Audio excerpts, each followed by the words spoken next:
Hello everyone, in this tech talk I would like to provide an overview of Ember.js framework. So we are on the first slide and there is already the F word of JavaScript community, and this F word is fatigue. So JavaScript fatigue is about huge churn in JavaScript frameworks. New frameworks come and go, new libraries and other utilities are being introduced every single week, and it's very tiring to keep up. So people keep writing blog posts like this. There are so many blog posts about JavaScript fatigue that some people got tired of them, so they also write about JavaScript fatigue.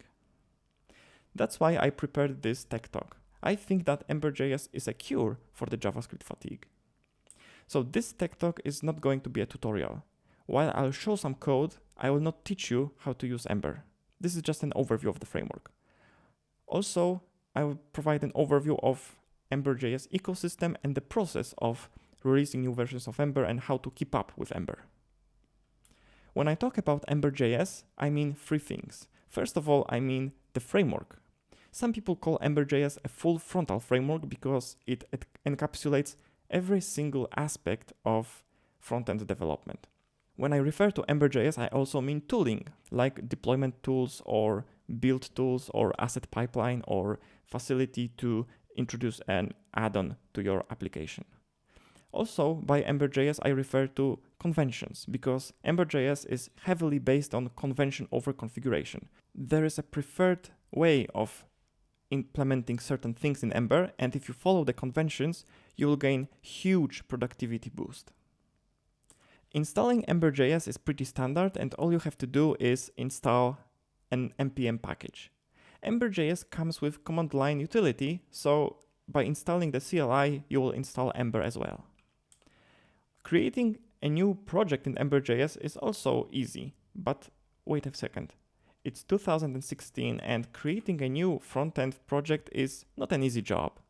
You have to set up Webpack, you have to set up Babel, React, Redux, etc., right? Well, not in Ember. In Ember, all you have to do is you basically use command line utility and create an Ember project with the installed command line utility. Creating a new project looks like this. So here you can see how the output looks like. This is how a typical directory structure of Ember.js app looks like. Every single thing has its place in an Ember.js project, similarly to Rails. You can see Bower.json file, where you specify Bower dependencies for front-end components. There is also package.json if you prefer or have to use npm packages. You can see the configuration files and even the test directory with all the test frameworks already set up. In case you need something like Sass or Bootstrap, all you have to do is install an add-on. Adding things like Sass shouldn't be difficult and shouldn't be time-consuming.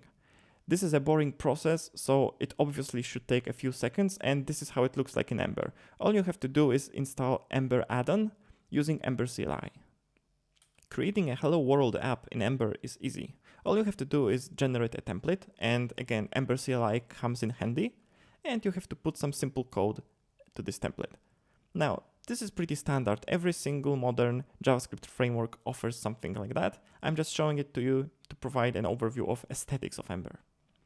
Once this file is set up, you can run the development server. So again, Ember is a framework with all batteries included, and it includes development server. So you don't have to install anything additional. All you have to do is type Ember serve and Ember will run development server. As you can see in the output, it also loads live reload server. Live reload is pretty standard, but it's nice to know that even empty Ember app already comes configured for live reload, which is pretty nice. When you run the app, the result is obvious. There is data binding there, and once you type something in the input, you will show that the heading is also being updated with the content of the input. You can also visit /tests URL, and you can see that even the test framework is already set up. Ember uses testem test runner, and it uses QUnit for unit tests. So now that everything is already set up for you, there is no longer an excuse not to write unit tests. As you could see, Ember.js comes with Ember CLI, which is a command line utility responsible for a few things. It basically makes your life easy and it takes away all the boring parts of front-end development. So Ember CLI will generate projects and files for you. It will allow you to upgrade your project. It will install add-ons. It provides an ability to build your app and much, much more. If you would like to build your app, all you have to do is type Ember build. This will create a development build. It is a bit slower, it is a bit larger, but it provides nice warnings and other debugging utilities. If you want to deploy your app to production, all you have to do is type Ember build with a switch of environment equals production. The entire build process is handled by Broccoli.js. It is a fully featured asset pipeline. It handles CSS as well.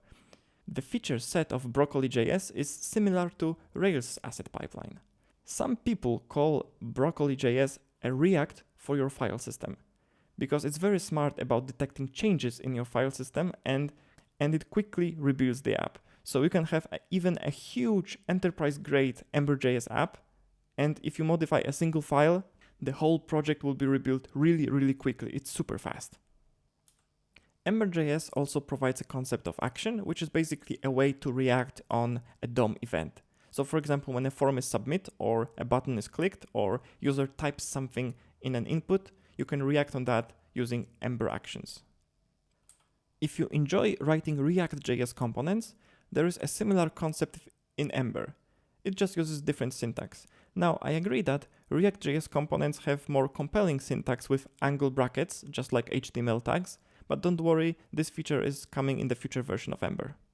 So using Ember components is pretty easy. All you have to do is type a component name and set properties. Every component has its template. In this example, we have an image with a gravatar URL property, which is calculated somewhere else. And we also have an input with data binding. So we basically create a property called email, and we bind the value of this property to an input. And there's also JavaScript file for this component, where we set default values for each property, and we also declare additional properties like, for example, gravatar URL. Gravatar URL is a computed property. This means that this property is based on a value of other properties. So when you declare this computed property, you enumerate the properties its value is based on. And when any of the ingredient of this property changes, the computed property also changes, and the change is propagated back to templates. So this is how Ember automatically updates the templates when the value changes. Here is another cool example from Ember.js website. It looks pretty much like Gmail, and it's a typical single-page app. As you can see, the URL changes automatically when you navigate through the app. It works both ways. So basically, if you visit a particular URL, Ember.js will automatically navigate the user to a specific place it was linked to. Ember.js uses concept of routes, and routes actually should reflect the logical structure of your app. So on the left-hand side, on the sidebar, you have mailboxes. If you click on a mailbox, you see a list of emails in that particular mailbox. If you click on a particular email, below that list, you can see the details of that email. So this is a logical structure of the app, and Ember.js routes allow you to structure your application exactly the way it's logically designed.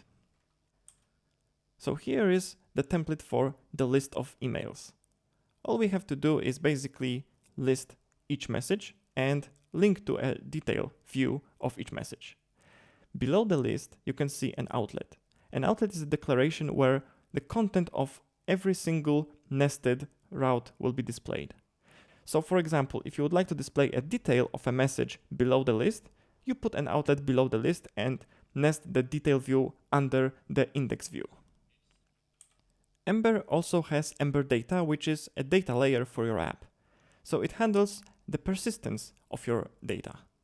It's mechanism agnostic, which means that it will work with JSON API, but it will also work with IndexedDB or WebSockets.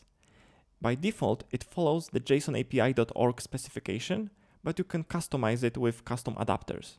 So for example, if you like using Rails and if you would like to serialize your database objects with Active Model Serializer, all you have to do is use an Active Model Serializer adapter and Ember.js will handle everything automatically for you. As you can see on the right-hand side, using Ember Data is very easy and it's very similar to using object relational mappers in backend frameworks like Ruby on Rails. Ember also makes it very easy to delight your users with animations. All you have to do is install Liquidfire add-on. Basically, Ember.js apps should be structured with routes. And with routes, Ember.js already knows a lot about the structure of your app. So if you would like to have transitions between routes, it's very easy to do. All you have to do is declare from which route and to which route you should use a transition and what type of animation you would like to use. Of course, Liquidfire can do a lot more, but doing animations of transition between routes is especially difficult in other frameworks, and in Ember.js it's super easy. There's also support for server-side rendering, so you will no longer have to use hacks with Phantom.js and other headless browsers, and you'll have a built-in support for server-side rendering. You might want to do this because of two things. One is good SEO. So while Ember.js is mainly used for single-page apps like Gmail, where it's not recommended to index your content with search engines, but it can be also used for websites with rich JavaScript experience. And if you use Ember.js, they will be very friendly for the search engines and all the content will be indexed. Also, server-side rendering is very compelling for slow mobile devices because first of all, the device has to download the big chunk of JavaScript, it has to parse it, then it has to execute it in order to display anything for the user. And if you use Ember Fastboot, the server will render the page for you, and the user will see the content immediately, and while reading the content, their device will download Ember.js framework, and Ember.js will attach itself to the HTML that was rendered on the server. Under the hood, Fastboot is just a Node.js app running Ember on the server. So yes, Ember.js had to be entirely decoupled from the browser to make it possible, but now it's possible and it's very easy to use, and in most cases, no change in code is required in order to use server-side rendering. In Ember ecosystem, you will find a lot of interesting and useful utilities like Ember CLI Mirage, which can be used to mock JSON responses from your server. So with this utility, you will be able to avoid running a real server that provides JSON API. You can mock every single response with Ember CLI Mirage and share it with your teammates. There is even an utility to deploy your Ember app to S3, to Heroku, to multiple stages like production and staging, etc. There is even dedicated Chrome extension for Ember.js debugging. It's called Ember Inspector, and it basically inspects every single layer of Ember.js app. There is also an Ember add-ons website that allows you to search for Ember add-ons. All the add-ons are ready to be used with Ember CLI, and installing them is as easy as typing one single command. Very interesting thing about Ember is its release cycle and upgrades. So basically every 6 weeks there is a guaranteed release, just like in Chrome. Additionally, every 4th release is a long-time support release. So LTS release for a JavaScript framework. How cool is that? Also, it has very easy to follow beta channel, just like Chrome Canary. Also, it is guaranteed that upgrade path is very easy. The process in Ember is that no single feature is removed from the framework without having a useful deprecation warning for a few versions. A lot of companies use Ember. Apple uses Ember in Apple Music. Also, Heroku and Intercom are made with Ember, and a lot of other big names use Ember. And now time for my subjective review of Ember. So first of all, productivity receives 5 out of 5. Ember provides unbeatable productivity, and I think there is no question about that. When it comes to joy, I think Ember is very enjoyable, but still there are some quirks about JavaScript the language and the NPM ecosystem. So I can't give it 5 out of 5, I would give it 4 out of 5. And it's still one of the top most enjoyable frameworks I've ever used. When it comes to learning, guides and documentation are amazing, but the framework itself is huge. It's so big that it becomes sometimes even overwhelming. So I found learning Ember quite challenging, so I give it only 3 out of 5. But not because of bad documentation, it's because it's big and it's very challenging to learn. But once you learn it, oh, the productivity will be great. The future of Ember looks good. The community is active, responsive and responsible, and the roadmap is full of very wise ideas. So I give it 5 out of 5. And well, that's it about Ember. I hope this presentation made you curious about this framework and you will check it out yourself. Thank you.